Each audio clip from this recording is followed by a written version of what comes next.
Good morning. How are we doing today? My name is James Sweeney, aka Split Suit. Welcome back to another video. Today I'm joined by Chris Warren, and we are going to talk about our ranges and compare some of our red chip ranges together. Specifically, we're going to look at the cutoff RFI ranges or open raising ranges.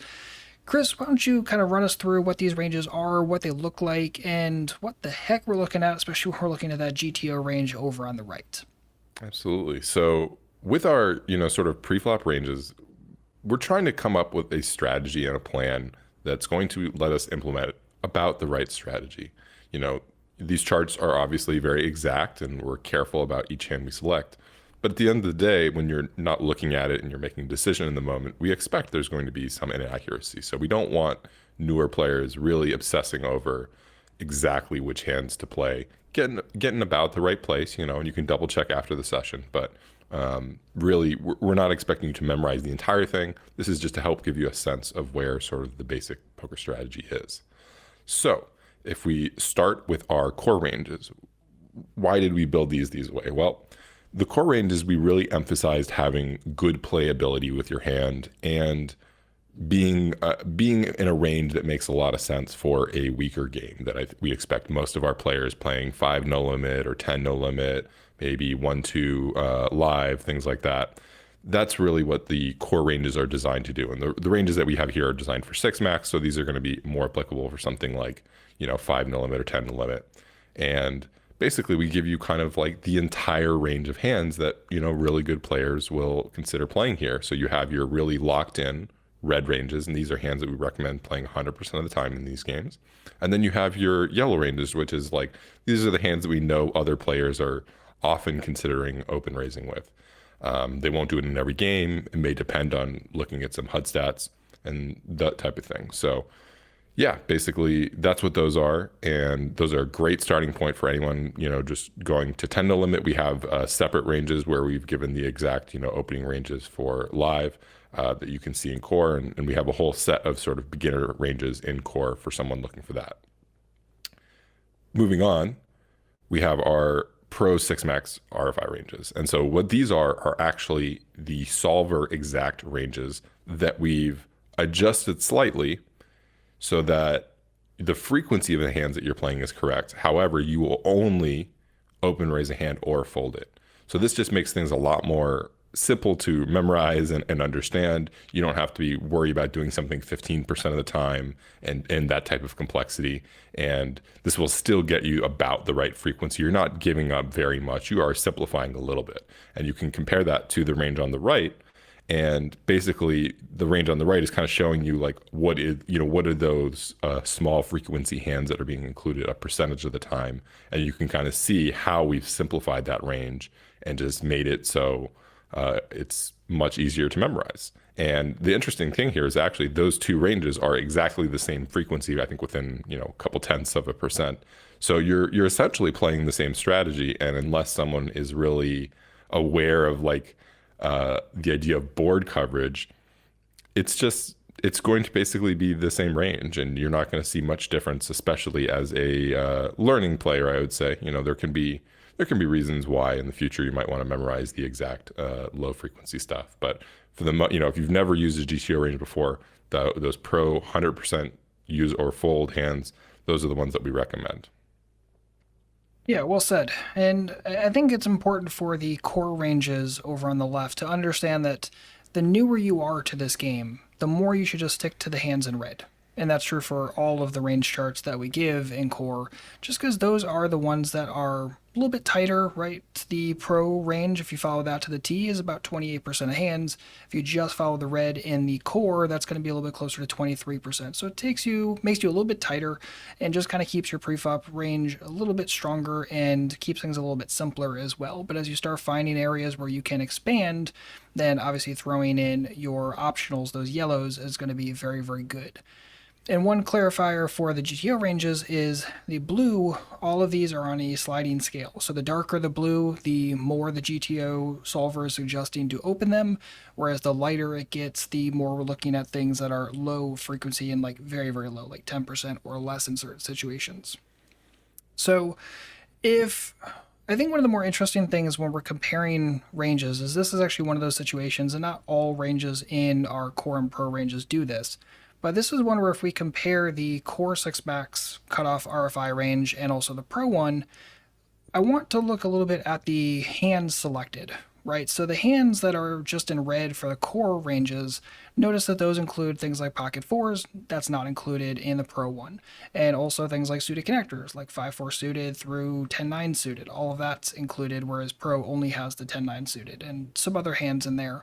Whereas Pro has things like King 4 suited, King 5 suited, and Core does not, at least in the red ranges.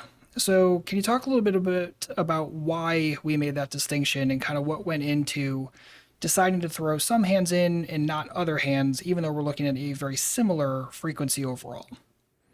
Yeah, absolutely. So the thing that we have to understand with a GTO range is that, this is assuming the computer is essentially playing against a perfect opponent. And, we understand that those conditions are not realistic for a, 5 no limit or 10 no limit game. And honestly, any poker game where it's all humans at least. And so when we are going ahead and we're selecting hands for our core ranges, we really are focusing on coming up with a strategy that's going to work in the average small stakes game. And you just being able to play, more suited connector hands makes a lot of sense. It's a much more polarized hand in the sense that like it will have more draws and strength where you can just kind of like either bluff it or just try and realize your equity on the draw. And you don't have to use as much judgment as say like a king four hand where you might have a weak top pair, you might have low pairs, things like that.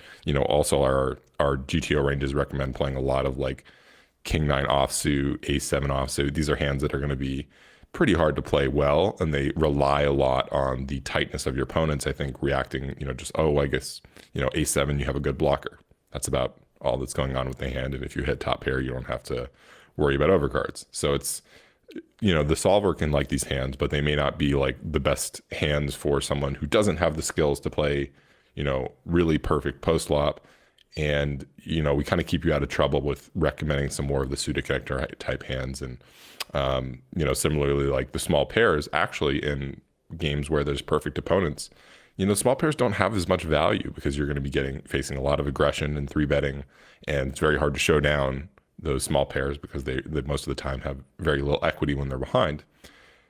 But in a small stakes passive game, there's going to be a lot of opportunities for you to just open raise and be in position and check down and show down a pair. So we just kind of account for that. This is basically something that, we've all used and implemented with students, and we know that there's like, this is a good, solid, tight range. It won't get you in trouble, and you'll have a pretty easy time playing it. And you also won't be leaving too much money on the table in a very weak game. Yeah, and I think it's a really fair point. You're not leaving too much money one way or the other. And I think one thing that was really interesting when we were doing the solve work in the first place and creating getting the GTO specific range out of the solver is once you start getting into these blue hands and sometimes even like the outer edge of the red hands, you're really looking at an EV of like next to nothing. I mean, Close the to red ones are zero. going to be like very close to zero, exactly. And it might be a little weird and seem strange that some of these hands, it's like, okay, well, why even include them in the first place? Because if you start scraping them out and get too tight, then you're too nitty and then you become very easy to beat one way or the other. So you kind of have to find this happy medium. And I think that's really what the pro range especially has done, right? Because it kind of mimics the GTO range as closely as possible and makes some discernment. And that's really what we tried to do is make that discernment for you so you don't have to sit there and panic about which hands you should select in. And if the solver says, hey, this is like 63%, you should be raising this. If you're not sure what that means, we try to make that discernment for you. That's what the pro range is. And then core range, like you mentioned, is a little bit tighter, a little bit easier, and also keeps you out of even more trouble. Because kind of the assumption is you need something that's not going to be as tricky to play pre-flop and post-flop, and also kind of tailored to the exact game that you're playing.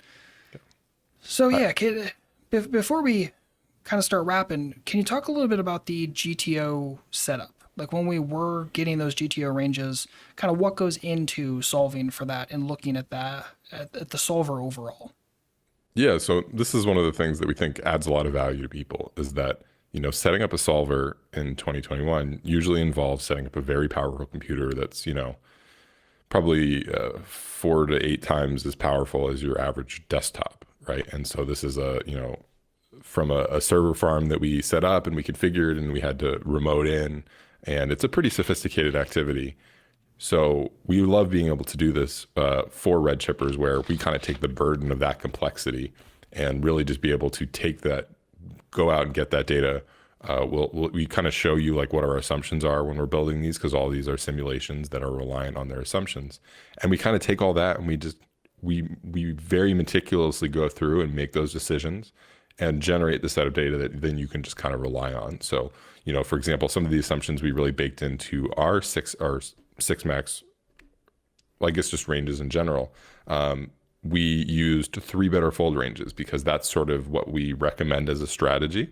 It really helps you simplify. So you're pretty much 3-betting or folding everywhere except from the big blind.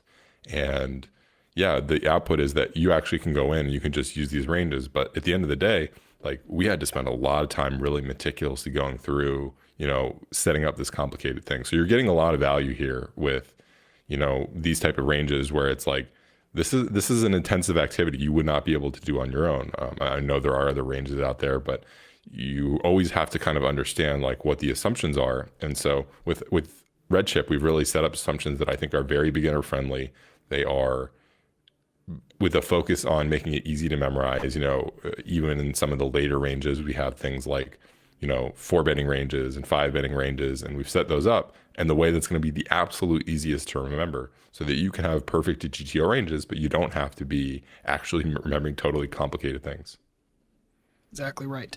And just out of pure curiosity, I want to say I remember this taking a week to run on the server. Is that about right for these preflop ranges? Yeah, I think for each range, we've actually run multiple ranges to compare and contrast, so that we kind of selected the best one. We've compared different rake structures and how that type of thing impacts things. So I think these specific ranges we ran at 50 no limit, so you're getting sort of a nice take, but it actually is very close to what you would use for 10 no limit rake and things like that. So we've been very careful and meticulous about that. So it's like, yeah, we probably spent 2 months running these 6 max ranges and just really getting an understanding of like what rake impacts things and what's sort of the average scenario that's going to get the most people close enough.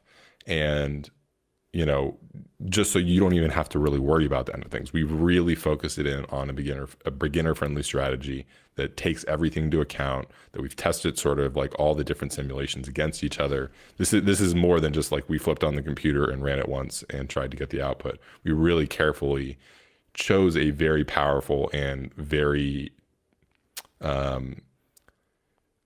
assumptions all baked in range that you'll be able to use effectively at small stakes. Excellent.